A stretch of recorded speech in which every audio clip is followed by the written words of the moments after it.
So tell me, Annie, what is it about golf that you enjoy the most? Interesting.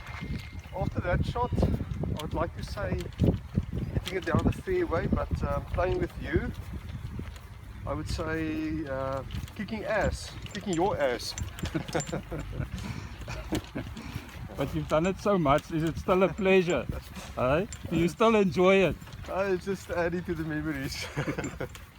Oh, today I'm here at the Kales River Golf Club.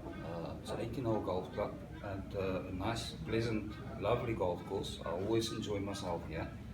And but it's not regarded as a fancy golf club. It's sort of regarded as just a normal golf course.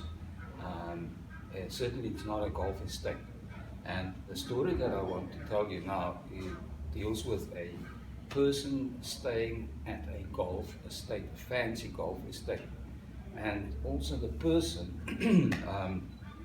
that the story is about. I just want to put it out there that it is not family. Any of my family that think they recognize this person, it's just by coincidence. But anyway, so this is this guy, and let's call him Charles. Now, Charles appearances are important for Charles, and that's why he's very proud to have a trophy wife. She was a beauty queen some time ago, and he stays at this fancy golf estate, and he drives a fancy car, and he wears designer clothing. So Charles was at home when his wife told him her cousins are coming to visit. Now, and she added immediately that Charles must not plan anything for when they come. She gave him the date and the time and told him in no uncertain terms that this time he will be there. He's not allowed to make some sort of excuse. Now the thing is that Charles, it's not that he thinks he's better than the cousins, but he feels that he has nothing in common with the cousins. So he wasn't looking forward to this particular visit. But anyway, so now he's stuck at home, and then he heard the cousins coming, because they arrived in a Ford Cortina, a red one, with big black stripes down the middle of the bonnet, and big exhaust pipes at the side of the vehicle, and on the dashboard the little doggy that goes like. Anyway, so they could hear the six-cylinder big six Ford Cortina coming before they knew they were there.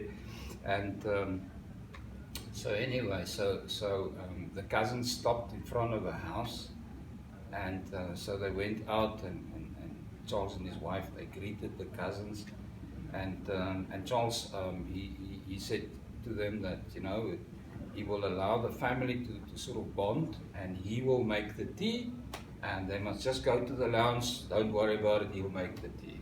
So now Charles disappears into the kitchen, and he's making the tea now, but he's taking his sweet time. He is now fuffing around, and it takes him about 20 minutes to make the tea, because he's in no rush to go to the lounge and speak to the cousins. And then eventually, when he was done, he took the tray of tea inside the lounge, and to his surprise he found it's only his wife sitting there. So he asked his wife, now, where are the cousins? So she told him that they were complaining about the performance of their Ford Cortina Big Six, and so they disappeared, they're outside.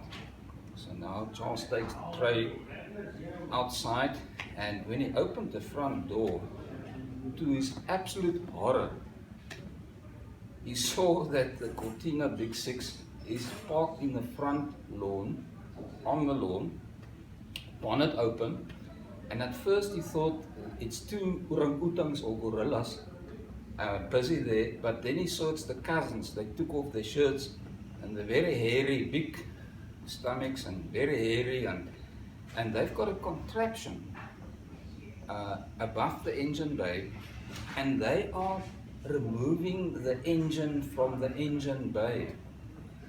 Now, poor Charles, I mean, he was just in absolute shock.